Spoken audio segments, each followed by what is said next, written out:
Hari Om, Shri Gurubhyo Namaha. Next slide. So we have celebrated the Ganesha festival yesterday. So can anyone tell me on what date is every year the Ganesha festival comes on the same date or it comes on different dates? It comes on different dates. Yeah. So which calendar we follow? We don't follow the Gregorian calendar or popularly like the calendar which we all are familiar with, the English calendar. We follow the Hindu calendar. Yeah, Hindu The or Panchanga. Vikram Samvat. Yeah. So when it comes on the Chaturthi. The Chaturthi means the fourth day of Shukla Paksh. So what do we mean by Shukla Paksh? The 15 days from Amavasya to the Purnami in the month of the Bhadrapada. And according to the Gregorian calendar, it comes in the month of August or September. Okay, next slide. Okay. Now, whenever we worship somebody, a god, so we should know why we are worshipping it. So whenever we idolized or whenever we choose somebody as an idol or an idol which we worship, we want to have of that of a higher order. Higher order means the best of the qualities, the best of the attributes. Because whenever we are imagining something, what happens? We want the best thing. Suppose if I ask you make a painting, so you will paint something which attracts you or which you are familiar with or which you want to have it. So whenever we are seeing the idol, we are having the best or the higher orders we want to see in it. And we see in our Sanatan Dharma, we have number of deities. Like for Saraswati, it's a Devi of knowledge. Okay, no, same. So now, we have the deities who represents the immense amount of values over skills and the capabilities, like Lord Rama, Saraswati, Shiva, Bhagwan Shiva, so and so forth. Now, again, which is the god which is evoked first or whom we pray first before starting any work? It is Lord Ganesha. Why? Ganesha, ma'am. Because he is a Vigna Harta. He takes over all obstacles. Okay. So before beginning of any work, we pray to the Lord Ganesha.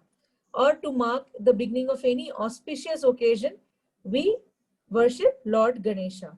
What is Ganapati means? Ganapati means the Lord or the leader of Ganas. Who are the Ganas? They are the Lord Shiva's attendants. So he is the controller of all the Ganas who are the attendants of the Lord Shiva. Next slide. Okay.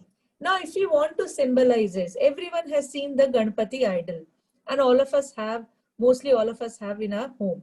So when we want to see what does it mean, now we have the Ganpati has the head or the full of elephant, then he has a big belly, then he has four hands, then he has a Vahan as a Mushaka. So what does it symbolizes or what do we can learn from it?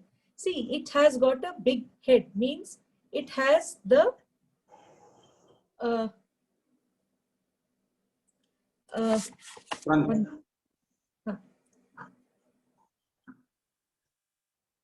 has big heads, means it has got higher mind or intellect. And how does an intellect help us? It helps us to discriminate amongst what? Good and bad. To discriminate what is good for us, what is bad for us, right and wrong. And big head also means he is a very buddhimata, like he is very intellectual also. Then he has got a big ears. Big ears means what? You should discipline yourself to listen to others' thought. Okay, small eyes, or the eyes are small compared to the full face. So it means that you should be able to concentrate on your goal. So only when you concentrate, then only you will be able to achieve your goal, whatever you have thought of it. Because without concentration, it is very difficult to achieve your goal. Then you have, okay, then you have one tusk.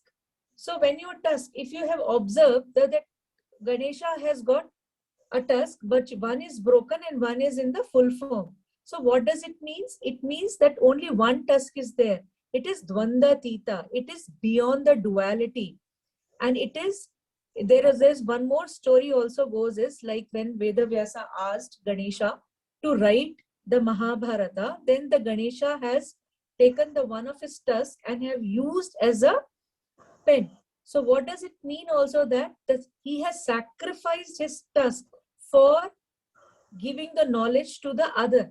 So that also means like whenever you want to achieve something in the life, you have to see the better part of it. You have to ignore something. You have to sacrifice your some desires or something which you have thought of in order to gain the higher knowledge. And then we also see the Vahana of Ganesha is Mushaka. So what does it mean? That we all know the Mushaka or the mouse, it cuts and cuts the things into the pieces. So what it is cutting? It's cutting our ego. So whenever it's like it's cuts and ego, like the Mushaka cuts the cloth or make it unusable or not, we will not be able to use it. If we have a desires or an ego that will be cutting our the personality. So what we should have, this Mushaka, in this Mushaka, the Ganesha is sitting. So what is doing? He is controlling all our desires, all our ego. And then we are able to achieve something which we have thought of it or which is on the path of a knowledge. So we need a deity like Ganesha to control our desires, our ego, our ahamkara, and we have to have a humility if you want to go or if you want a success in the life. The overall, if this is the symbolic things of the Ganesha. So apart from worshipping Ganesha, we should also try to get all these qualities in ourselves in order to grow. Because whenever we grow, then only we will be we will be becoming a better human beings. That's it. Hari Om. Hari Om. Thank you, Ambika. Thank you so much. And with that understanding, let us worship Ganesha in this Ganesh Chaturthi. And similarly, in every worship, like which will come after this all Chaturmasa is full of festivity. Let us try and understand the subtle meaning of the worship. Like in Navaratri, we have one Devi for each day. So let us worship that part of Bhagavan rather than the form part. Like celebrations should be there, but not go only through celebrations. We should